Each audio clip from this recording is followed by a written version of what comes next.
I want to start off with, we're going to talk about a couple things. We're going to talk about some mindset, tools, and investments. That's like the number one things that we're going to be talking about here. So, so first things first, let's just start off with an easy one, which is consistency. All of you guys have exceptional production. You guys have great real estate businesses. They're memorable. And that's going to take a lot of consistent work. And by the way, you'll just pass that mic around for the people. Yeah, we're just going to have to pass that thing around. Yeah, we're on a budget. We invest too much in AI. So just pass that thing around, but we'll start with you since you have the mic in your hand. So what do I do for consistency, right? Yeah, what's the importance of it? Or for me, it's about setting the pace early. So we just did the where are we going to be, right? It's a forum where we talk about where we want to be, where we want our priorities to be. For me, I put that next to my greatness tracker that I look at every morning. I think if it's top of mind, like I always think car shopping. I'm looking for a specific car, all of a sudden they're everywhere. So I like to start my morning with looking at my goals, my needs, my greatness tracker. Where am I trying to prioritize? Yeah, where am I trying to set up my time, prioritize my time? And by looking at that first thing in the morning, it allows me to be more apparent for those opportunities. I think for me, it's definitely schedule. I feel like schedule is like the most important. I look at my schedule also as my priorities, right? So like, where are my priorities set?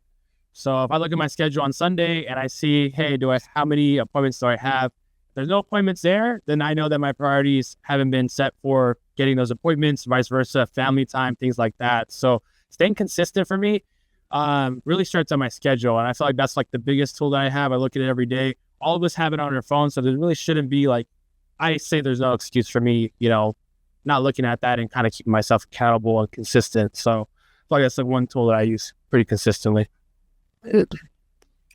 Yeah, I would say, just to piggyback off both what Nate and Matt said, is just schedule. And I mean, something that I've done over the last 6 months was just be more humble and grateful, like humble to where you're at, grateful for where you're at, and just try and do more. And I think that's what keeps me going to do more and keep me consistent is, it's not just me, it's our firm, it's my family. And there's a lot more people that count on me than just me. So humble, grateful, a little bit of everything. When I think about consistency, I think about your morning routine. You wake up, you take a shower, you brush your teeth. It's your normal daily routine. And I feel like your business should be the same thing. If you do it enough, you don't need a calendar anymore. You don't need a schedule. It just happens like a well-oiled machine. And that's what I think of consistency. It's helped me in the last 20 years that I've been in this industry. I was a transaction coordinator until about 10 years ago when I decided to be a full-time realtor. And one of the top realtors that I worked for as a TC was so consistent on farming and marketing that he was like the best agent that I worked for, and I wanted to be just like him. And so he just said, if you're going to start something, do it forever. Don't stop because you're not getting the results that you want. And I really took that at heart. What was the question? For those that don't know me, my name's Christian. I think one of the hardest things that a lot of realtors struggle with, that I still struggle with, is consistency. Just waking up every day at the same time. It's hard to get in the office at the same time because me, I'm a fourth generation realtor. I mean, I grew up when I was a little kid with my mom in realty executives back in the day. And I used to see people come in at 11, 12 p.m., all this stuff. So that's for me, one of the things that I struggle with the most, that I'm trying to get down and detailed, is where, hey, I need to wake up at this time every day. And joining Nest has been one of those things where implementing the greatness tracker, having those people who have made me accountable. But I think a lot of us know that real estate kind of controls you at the end of the day. You really can't control it. And that's one of the things that where we struggle with the most. And that's just getting past that barrier and breaking that. And I think that just comes with time and learning yourself as an agent, who you are, and getting, everything that works for you, because what might work for another person doesn't work for everybody at the end of the day. So, for me, it's just getting at that office at a certain time each day. Each month I have what I need to do. I do my monthly newsletter, and, I know what I need to do farming twice a week at least. I try to make my calls at least those 3 other days a week. So those are just things that make me stay consistent, and time blocking, which I still struggle with. So it's not perfect, but I'm working on it. Is this your first panel?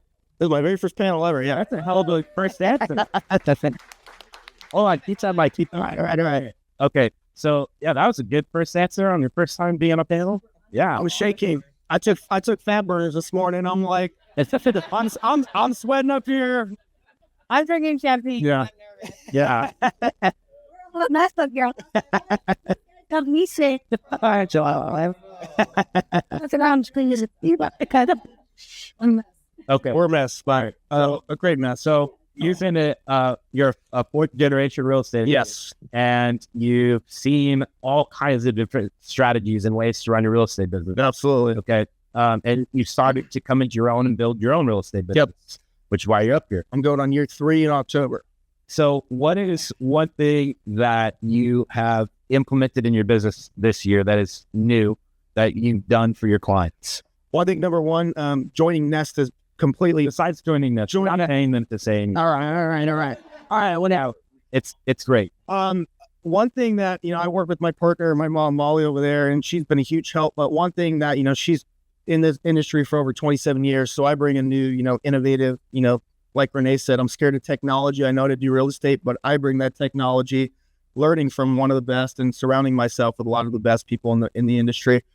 But for me, I use something called Loom, where I do screen recording. So we deal with a lot of sellers, and what I do is I do a presentation that, is actually shared with everybody. So it's on the Design Concierge, but I just do a screen recording on, hey, we got a lead yesterday. This person wants to talk with us, sometimes in the next 3 days. I send them a pre-recording of who we are, how we work, a little bit about us, how long we've been in the industry, our background, our reputation. But then I break it into 3 points where we start with that, who we are. The second part, I break it down to the current market, and then I break it down to their house, the comps, and what their house might be worth. So I send that prior to even meeting with sellers, and that's been a game changer for me because number one, it sees that, hey, I'm putting this work in before another agent might even get there. They get to see our face. They get to see us talk. But then they're also saying, hey, these people are actually going above and beyond, working, 3 or 4 days before we're actually meeting. Plus, we deal with a lot of older people. So they're like, oh, this is fantastic. How'd you do that? So, so that's one of the things that's been a game changer. Yeah. For me personally. So I love this one because, so we had our buyer and listing console slides. Yep. You take the slides, you make it your own. Yep. And then you put video in there. I'm big on video. Yep. But you started to mix the neighborhood tours into there. So you're using content that you've shot in the past. So in there. So I'm not sure if you guys are familiar with homes.com, but homes.com is trying to take over Zillow pretty much. But what they do is they do a snippet, high quality about the different neighborhoods in Riverside or Rancho or Moreno Valley. So what I do is I just screen record those and I embed them into these slides so that these people who might not know anything about the Inland Empire, who are probably congregating from OC, LA, where a lot of people are coming from, they get to learn a little bit about our city and what we're about. So you can just rip them off. Tom Ferry says R&D, which means rip off and duplicate, which is fantastic. You don't have to reinvent the wheel. Exactly. So that's a good one. All right. We'll go rapid fire through y'all. But each one of these things, hopefully, is going to be available for all of you guys to access. So that one definitely, we post it on Slack. We'll post it on Design Concierge. But go ahead. What was the question again? So it's one thing that you implemented this year to help your buyers or sellers.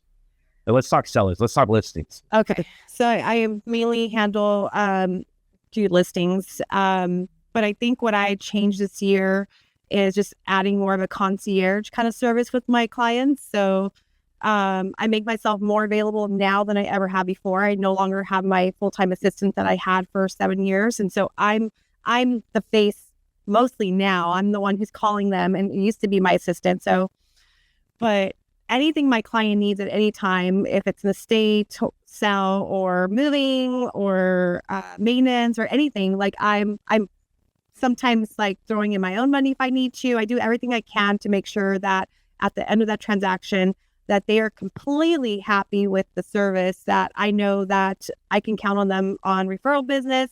They're completely happy and they've had a really stress-free transaction throughout, the whole process for them. So I think that's what I upped up is I became more present because I am more of a passive agent. I'm horrible with socializing, horrible.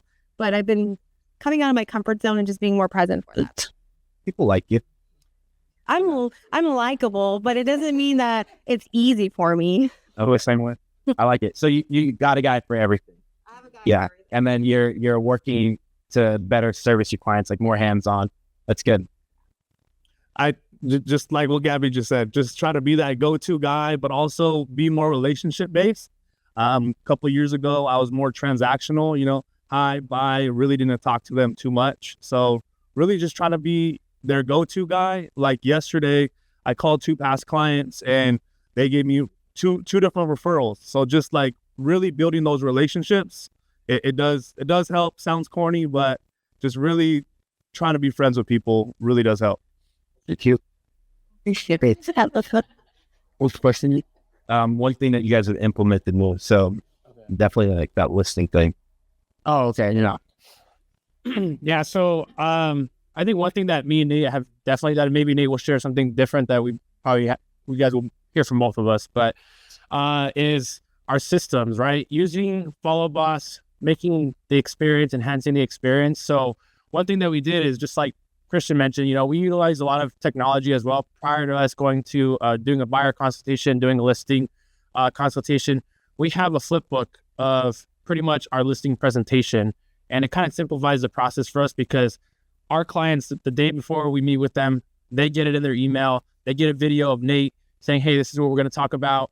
Goes through a list of things that they need to have prepared for us when we meet with them. So when we come to the meeting, when we come to listing consultation, it's either they have the list of upgrades ready for us, they have the key ready for us. So, and then they also have our flip book that they're already wanting us to get towards the end of because they already reviewed it ahead of time. So definitely dialing down our systems on Follow Boss, using that, creating automations. I feel like that's been the huge thing for us this past couple years, or even this coming up year. I see a lot of it kind of starting to pay forward as far as, when we meet with our clients. Yeah. So another thing that we do a lot of is we try and be a pillar in our community and our VIPs. So what that looks like is we're going to be a referral source for them. I want to help other local businesses grow. Also being a part of the community. So we do community events, movie nights in the park, Super Bowl parties, stuff like that, just so we can get a little bit more engaged, help out with volunteering with certain events that they do. We know for a fact that we chase listings. We work with buyers and sellers, but we chase listings. And I think you need to be area focused to go ahead and do that. So we just want to be a resource for the community. So that way, when we're giving out all these leads, helping their businesses grow, I believe the more we give, the more we're going to get back. That's a good answer. Thank you. I think for me, one of the things, again, that I love about Nest is it's never like competition, right? So I got this idea from Nate and Matt at the office in Rancho, and they have their playbook. And once I seen their listing playbook, I was like, it's playbook, right? Yeah, playbook. I was like, oh my gosh, I totally need to do this. And I did. They were nice enough. They're like, yeah, you can look at ours. You can have that be an inspiration. And I copied most of it. And it's been a game changer with listing appointments because I do email that at listing appointments, I do email that to the client first. So my listing appointments now have gone from like 2 hours because I love to talk, I love to get to know them, to like 15 minutes. They're ready to sign, they're ready to go. So that's one of the things that I've learned to implement along with the video for Loom and stuff like that, that Christian's doing as well. Christian's is awesome. So if you guys have not seen that and you are an agent in this room, ask him to send that to you because that is amazing. So I think that has definitely helped me grow. We're cutting those listing appointments in half. So, no. A little bit. No, that's fine. So, okay. Listing process now has video, didn't have video, and you do a ton of social media video too. And you're connecting with your guys' clients, you're maintaining those relationships, you're using a balance of old school and new school here. There's the tech, yes, but then there's also the one-to-one interactions, right? So you guys are being a lot more efficient with your time. Your guys' presentation, that guide, the seller's guide, is on Design Concierge, so you guys have access to it. But that being said, let's see, I want to skip through one of those other ones. Let's talk investing. I want to talk investing. That's like one of the number one things that I feel like we should be focused on here. And we have a nice dynamic here because Christian, you are homeless. Yeah. So So Christian lives in a van, not really, but you don't have a home, but you want to buy a home, okay? And then you have people who own multiple investment properties. You have people who have owned homes or currently own homes just as individuals, like just family, never thought about investing. You just bought the home, right? And then you have actual investors here. So there is definitely, like, you guys are speaking to an audience of people who are all on your level in some capacity. There's someone out there. So tell me, like, what are your investment goals? Like, how do you plan to buy? Like, should we be buying the next few months? Like, interest rates are crazy. What does it look like? Where do we start? Whoever. Keep talking about real estate. So I stole this from Steven when he last spoke in Irvine. And one of the things that he said was like, who's ever regretted buying real estate? Raise your hand if you've ever regretted buying real estate. And he was like, see, that's all I fucking have to say. So no one's ever regretted buying real estate. I personally made a mistake. I bought a condo for like $200,000. At the time I was with a partner, he's like, just sell it, just sell it. So I feel like it's so important. I was going to touch base on this, on who you choose as a partner, right? They got to be able to motivate you. You help them, they help you. My partner back then advised me, like, just terrible financial advice. And he's like, just sell it, get rid of it. I could have owned my home now plus that condo. Anyways, got rid of that condo. Now coming to Nest, Steven was like, hey, there's this opportunity. Gabby was a listing agent on that property in Moreno Valley. We seen the potential in it. I never had an opportunity. Like, I've always been the financial provider in my home, 100%. So I was scared, but I had some money from when I sold that condo. I didn't know what to do with it. I knew that I wanted to invest, but as soon as that opportunity did arise, I knew that it was the right thing to do. I was nervous, but Steven gave me the confidence, like, hey, it's going to be fine. You put in some money. I'm going to put in some money, because I knew it was too scary for me to do it on my own, being just a financial provider in my home for me and my son, 100%. It was scary, but that's what I love about the business that he's building for Toro, because you're able to own that business with him if you're too scared to do it alone, or maybe you don't have enough money. I think that I'm super excited about that, because that's going to give me some income, and all that property or anything that I buy, it's all for my son. Like, I just think about it. I feel like I tell clients this, sometimes it's not even for us, it's for our children. If you don't see it for yourself, maybe for your children, and pass that on. Or, you have sometimes, I say this to my clients too, like, what happens if your daughter or your son, they leave a relationship, they're able to go back home if you have that security for them, right? So I look at it like that. When I had my son, I broke up in that relationship. I went back home. My parents own a home. It was their home. I had a safe place. So think about that. Those are things that I share. So I feel like investing in real estate is so, so important. Number one thing to do, look up to these guys. They own 6 stores, and that's definitely the goal. Mm-hmm. Yeah. And with that, the number one thing that I think about too is you're building generational wealth, right? Like, real estate is that path to wealth. That's how a lot of millionaires are made for the first time, and multi-millionaires is through real estate. So I think that not only is it a path to wealth, but it's a path to generational wealth. You're able to pass it on. We have people, so many of you guys know about, like, the trust and setting those things up. So, and we've talked about it a lot. We're going to talk about it a lot more in the future, though. So I like that. Generational wealth, building it for your family. Excellent. Yeah, that's a great answer. I really like that. And one of the things that I like about Nest is that you guys are always looking at this, and not many brokerages are talking about investing for ourselves as agents. And honestly, that's why I got in the business. I wanted to invest before I wanted to be a realtor. And my dad told me really early on, find a deal and the partner will show up, even if you don't have the money. I was like less than 12 months into real estate, still working a part-time job. I found a great deal and I partnered with somebody, and that was my first home. So I think it's important that we all ask the right questions. I think usually most people don't buy because they're uncertain, or they just don't know what a good deal looks like. And both those problems have solutions, especially with the program that Steven's looking to do. We're going to have partners that can make it easier for you to get your feet wet and just step into it for the first time. Yeah. So Nate's probably being really humble right now, guys, but I look up to Nate. He's my cousin. For those of you guys who do not know, he's my cousin. He's my cousin. But this guy is like relentless. For those of you guys who do not know, he owned his first property when you're 19? Yeah. When he was 19. And he converted that into a triplex now. So He's 27. So when it comes to investing, I actually look up to him a lot, because we're the same age, and for me, I was a little bit more hesitant on that, like wanting to hold back, more conservative, putting my money in stocks. Yes, it's a good stable investment, but real estate is definitely lucrative. You know, if I would have bought when he bought back in 2018, 2017, you know, he is, you know, I think over $500,000 net worth on and real estate. So, you know, that's just one thing that I have taken, and especially we're coming here to Nest. You know, Steven talks about it a lot. We hear a lot about it I hear a lot about it from Nate.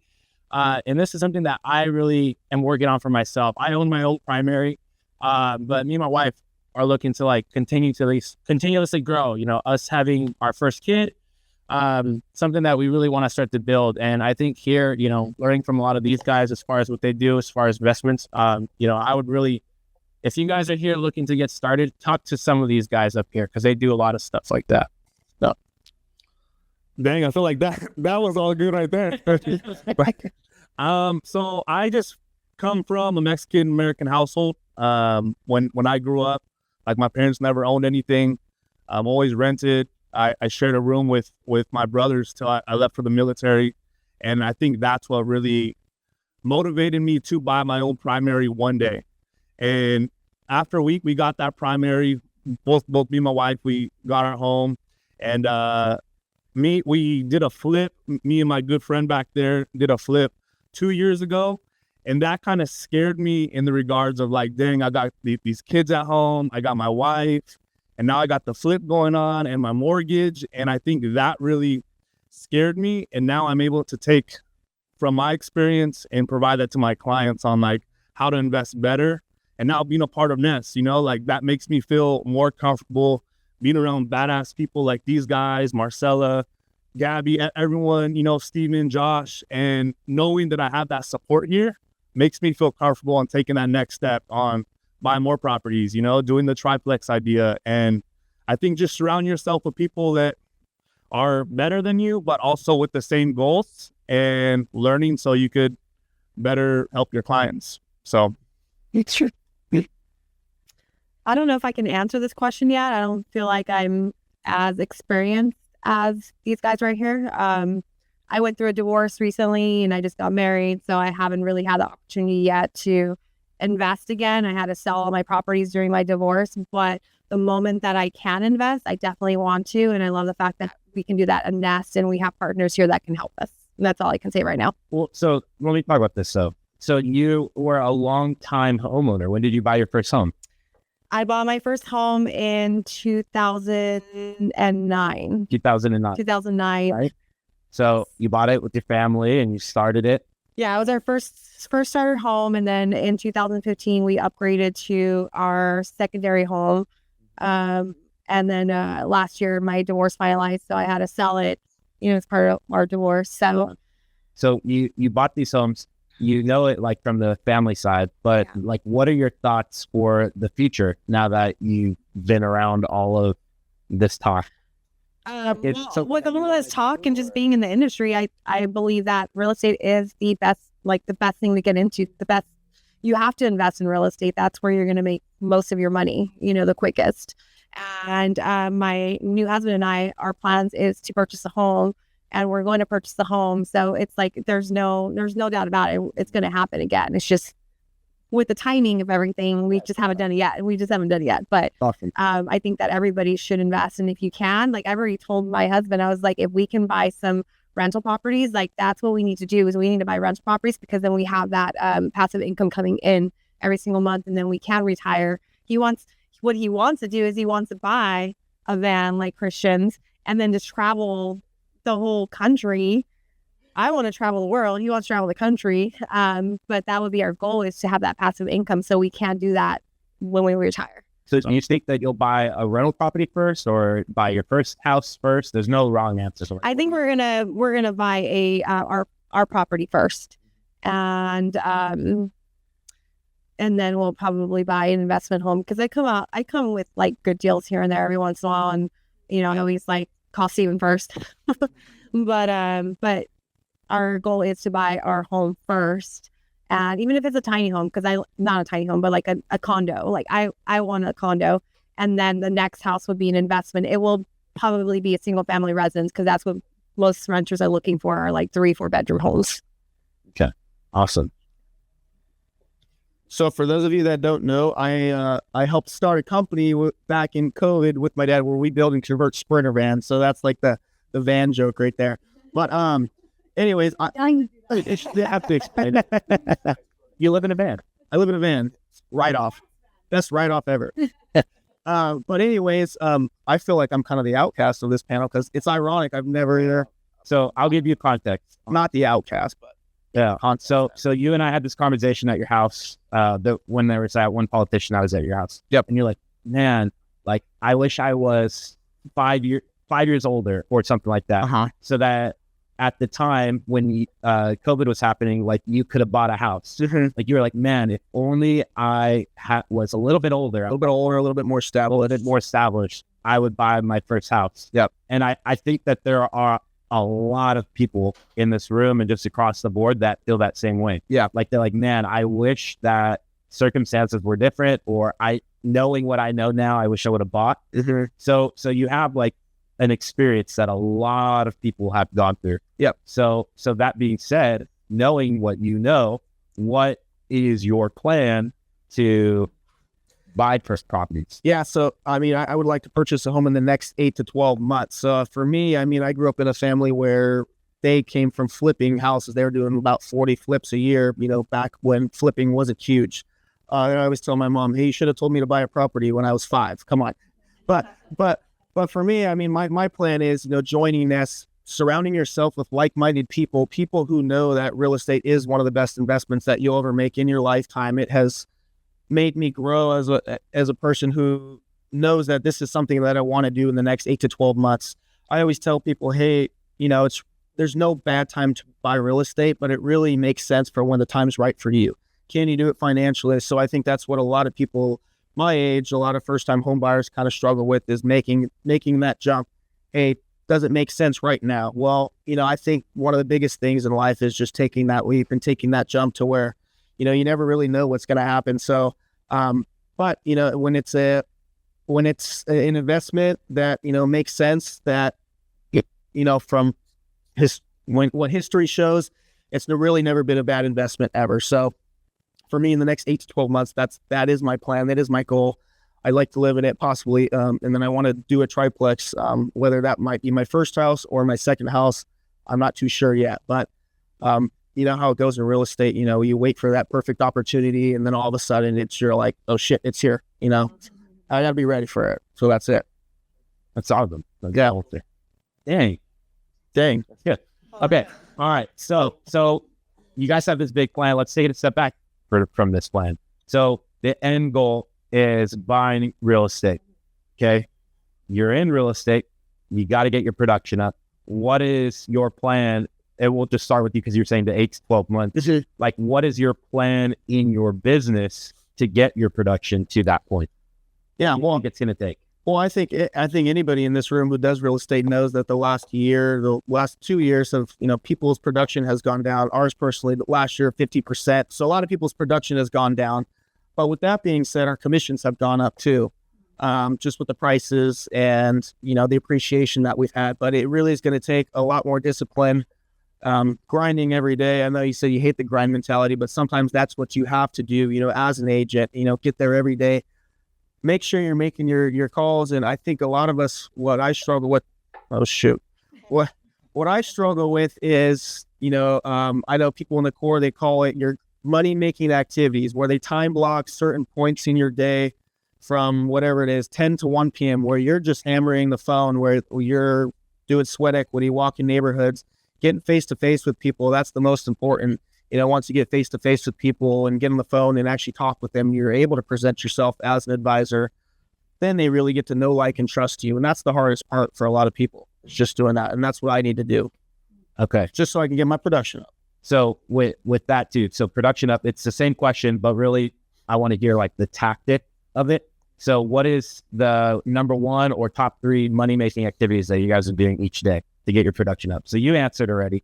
I don't know, Justice, whoever's got it next. And not everyone has to answer, by the way. Do you want me to answer You want me to give you 3 things? Or What just one? number 1 or 3, whatever you have. What's the money making activity an agent can take right now? So I'll give you the one thing that I'm doing, and I'll tell you the one thing that I want to do. Okay. So the number 1 money making thing for me to get new clients, because 85% of my business right now is past client referrals or past client repeat business.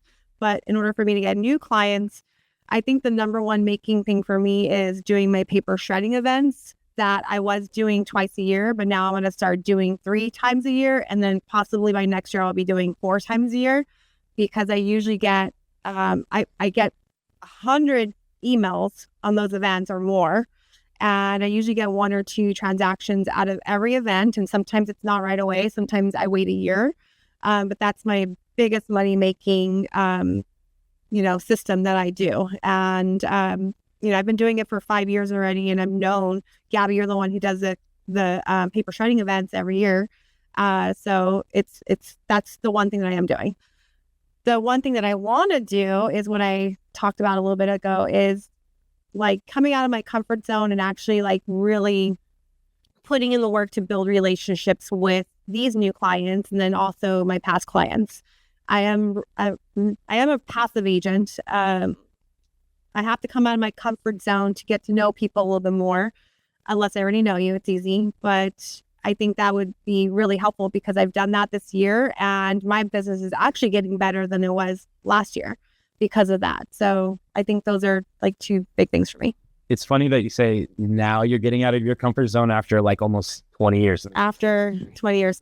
Well, as a TC, I did a lot of business in the back end. I was like the admin. Like I was in the office. I didn't really talk to people unless I had to. Now I have to talk to people no matter what in order for me to build those relationships. And I mean, you have to change, you have to grow, and I have to come out of my comfort zone for that. So you got to do what you got to do. I mean, I feel like, okay, so here's a quick little story. So about 3 weeks ago, I texted Steve and I was like, dude, I lost out on 3 listing opportunities. And he's like, what the hell? Like, you're the fucking best agent out there. How can that happen? He's like, I was like, the reason is because every single person that I had a listing appointment with, they said, you were amazing, Gabby. Like, you are just as good as the other agent. But the reason why we went with them is because we just have a kind of connection with them because they knew this person and they had a relationship with that person. I'm like, fuck, I need to make more friends. I need to come out of my comfort zone and stop being friends with the people that I have and make more friends. So that's what I mean when I need to come out of my comfort zone, is I need to build more relationships out of my own circle. So that way I can, have that referral based business outside of my circle. I like that. So that's where I'm going to grow. It's coming out of my comfort zone. Good. All right, rapid fire. So the question was, the question was being more tactical. Is that what, or like what tactical activity? Doing, or what you? I think I'm slowly implementing everything that like the core teaches us to do. So just following what the core does, build more relationships. And right now I'm getting to the point where I want to delegate more. So that's going to be one of the tactical things that I'm going to be doing moving forward, is delegating some things right now. So we're going to Nate, because part of this rapid fire. So the question initially was, how do we get production up to buy more real estate, right? Yep. So I like to preface it by saying the first property I bought, I could not afford to live in if I wanted to. In fact, fun fact, I had to ask for more commission on the buying agent side. They were only offering like 1.5, and I needed more to close on it. So I think a big misconception is we need to have all this production to start investing, and that's not the case. Just find a good deal, ask the right questions. Steven buys real estate, I buy real estate, we all buy real estate. Partner with somebody.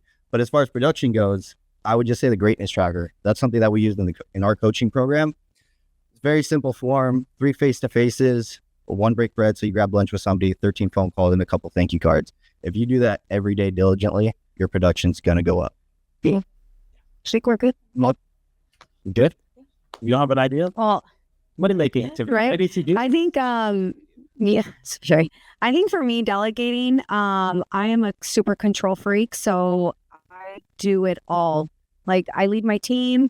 I make like the little Canva stuff for us. I literally do everything myself. So I feel like delegating is so important, or trusting my assistant. She only works for me once a week, but definitely bringing her on board so that I can just be the face where I'm just calling my clients, not focus on doing little stuff. Because that doesn't really bring me any value to be making stuff on Canva. Yes, it helps, but however, I feel like we have to learn what to pass on to someone else so that we can really focus on those money-making activities. Yeah. So that one's highest and best use of your time, called Habu. So that's a good one. Okay. We're going to open it up to anyone who has any questions, and then we're going to raffle off the 65-inch TV. Let's go.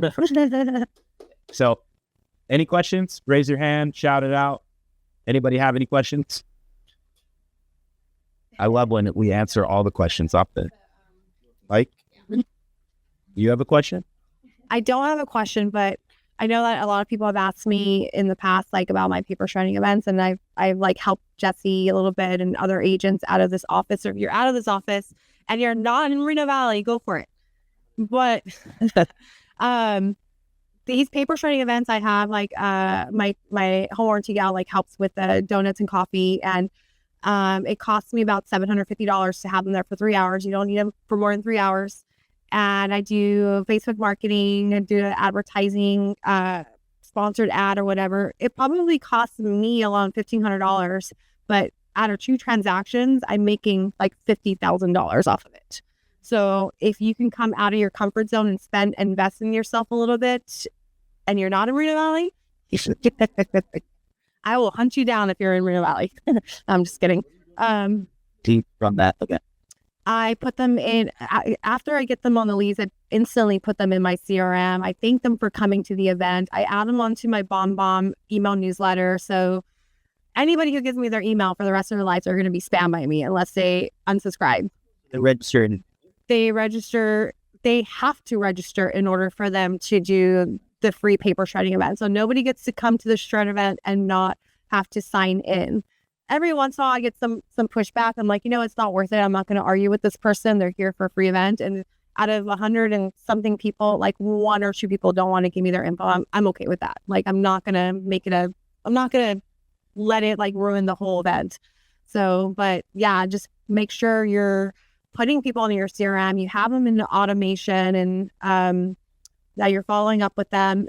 And I would say, like, out of 100 people, 10 people say, I'm interested in buying something in the next year. So those are the ones you actually want to really follow up with. Everybody else, I put them as inactive, but they're still going to be spammed forever in my newsletter. We should do like a little mini class of how you do all of that. Yeah. And then as you do more events, you're gonna invest in more themes for the events. Like, I have cones that, I have out there. I have sponsored signs all over the place. I have a banner. I have more tables. I have chairs that I set out. So like, I invested a little bit more and more. Like now when I go out there, it takes us like 30 minutes to set up, but it looks like super professional. It doesn't look like I just put up a banner and that was it. Like everything looks legit. I love it. Awesome. All right. Steve, spokesy shit. I like to ask. Yeah, it's not dumb question. So Jesse asked us how many events. Raise your hand if you have one. Yeah, Jesse asked me right now how many events we're hosting a year. I want to say we committed to doing 1 a quarter, but we do like smaller events with our VIPs. We do poker night. We're doing UFC fight night. So we do, I want to say quarterly, probably like 2 events. So what is that? 8 events a year? Probably every other month. Yeah. So, that's just in the community. So we dedicate 4 of those to the community. Photos with Santa, Easter egg hunt, trunk or treat, and then the Super Bowl event. And those are massive events. We're like 200, 300 people showing up to those events. Yeah. We make class on that. Yeah, we should do like an events class just on multiple events. Okay. And so like that's just farm, or that's for like a UFC fight, is that VIP? That's VIPs, yeah. So the poker night, VIP, the UFC fighting, those are going to be like smaller groups, and then the bigger ones, those are the farm ones. So and we invite our VIPs to come to those farms. For those, so other come out. Where do you have those bigger ones? Like, do you get a venue or? We farm an area, so Ontario Ranch is where we service. And we've just built relationships with most of the communities by now, so that they'll host an event and then we sponsor it. So we'll pay for the cost for whatever they're doing. Oh, okay. And then it's just collaborative and we get to use their space and meet with the neighbors. Okay. What different what things are you guys doing in your farm? Door knocking, mailers, events. On our mailers, we're doing collaborations with other businesses that are local. You doing door hangers? No, we door knock and leave letters physically. What else we doing? Open house. Open houses. So we usually have a buyer with the community. So we don't just go in the neighborhood they're looking in. So we have a buyer looking to make a move. We haven't had inventory for a while, so we just use that as our letter. And then are you guys personally delivering the letters? Yeah. Yeah, we do it while we door knock. So we knock on the door, they answer, we give them the letter, tell them we have a buyer. If they don't, we leave it at the door. Yeah. And then so just to touch on the business collab, it's a great way for those of you who are maybe have a farm and looking to dig a little bit deeper. There's not a single business owner that we don't know in Ontario Ranch. And it's solely because of those business collaborations. We're partnering with the Food Lab, getting each of those vendors an opportunity to get into and get in front of 7,000 people. That's how many mailers we send out. 7,000 homes in that Ontario Ranch farm. So and we cover the cost for all that. So it's very rare that a business owner is going to say no, right? We're already spending the money on the mailer. They just have to put their logo, some value, whether it's free, whatever. If the coupon under 10% off. Exactly. And it's going to a bunch of neighbors. And as soon as people start coming in with that mailing piece, they're calling us back, asking, what can I do? Yeah. Okay. So you guys are all very successful. Good job. But what is one of the biggest mistakes that you guys have made in your business? The biggest mistake? Okay, I'll start on that one. The biggest mistake was early on. Damn. The biggest mistake that I've made in my business early on was not being organized enough. So like my girls on my team, they have their open house boxes, they're prepared, they have their signs in there just to simplify things. So if they're like, hey, an open house is available, they have that opportunity, they're ready. So honestly, you cannot be a real estate agent without being organized. Like you have to have your shit together. If you do not, you are going to fail. You're going to drive yourself crazy. You're going to be that hamster on that wheel and you're going to be stressed out in a bad mood. And we need to be in this business the total opposite. We got to be the face of our own business. We got to be positive. We got to be, good vibes and all those things. And that is the way to do it, is to make sure that your business is organized. And I also used to sell houses and I wouldn't talk to them. Like I was afraid, like, what do I talk to them about now? They already bought a house. Within the last 5 years, I'm going back to all the people that I've missed in the last 10 years. And I feel like if I had someone to tell me to do this stuff, how to figure it out on my own, I would have been more successful than I am now. So organize your business, make sure that you are organized, and keep in touch with your past clients. They want to hear from you. They came to you for a reason. They trusted you. It's not over. Now I'm notorious. I call my clients all the time. They will call me for random stuff. Someone called me like, do you know anybody who does breaks? I know you know a lot of people. I'm like, oh yeah. And sure enough, I asked on social media and someone was like reliable. So organize your business so you don't drive yourself crazy. Use your systems and make sure that you are keeping in touch with your past clients. It's really good. I'm going to piggyback off that a little bit. So being consistent is super huge, but also doing it for us, it was not being so scattered with where we're doing all our efforts. So we would door knock one neighborhood, send mailers to a different neighborhood, call a different neighborhood, open house in a different neighborhood. And I like to use the sample of Agent A and Agent B, right? So Agent A sells 10 homes a year in 10 different neighborhoods. And they send mailers, they door knock every time they have a listing there. Agent B has 10 in the same neighborhood. Same mailers go out to the same neighborhood. The door knock, every time they door knock for the listing, they see the same people. I like when my efforts compound because it's more return on my investment. I think it's really important to think about what you want your business to look like before you just go out and start doing all this work. Because you guys are working really, really hard. I was working really, really hard, but we can get 10 times more results with less effort and less money. So I call that, and I always say this, you're going deep instead of going wide. Yeah. So instead of casting a huge wide net, you're focusing all of your stuff on one single farm or one single market. I love that. Yeah. Mm-hmm. And just to kind of piggyback off it, because I think the question was like, we're piggyback. Yeah. So just to preface that, like, we did do, like, that was, I think, one of our biggest mistakes was we went into another farm and we did that. We were there. We spent 6 months in a farm. Obviously, the price point was extremely high. It was like $3 million.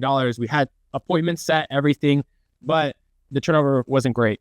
And that was one thing that we didn't look at. We passed that. We just said, hey, this area inspires us. It's great to do that, but you also have to have a plan. And I think that's what Nate's trying to get at as well is, we did door knocking for that 6 months. We did cold calling. We did circle prospecting.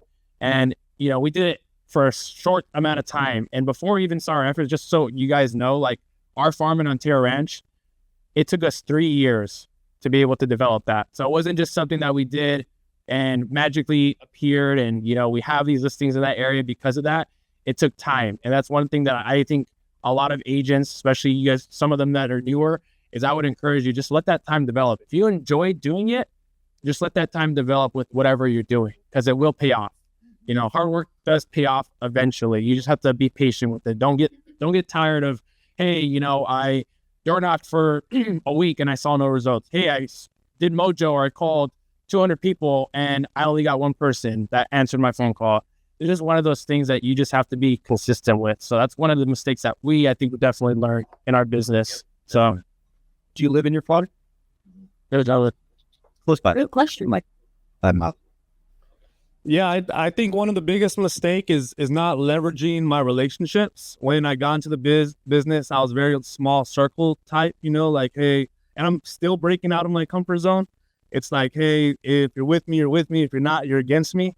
But I mean, just for an example, if you look around this whole office, like, everybody is in different shit, like, you got Brian here, you got Steven, you got the lenders, you got, I seen Steven's coach here, like, a bunch of people all coming together. And I think that's where I've dropped the ball. And that's where I'm learning to pick it up and run with it, is just leveraging your relationships. And a lot of people could help you get to where you want to go faster. So just leverage your relationships. Yep.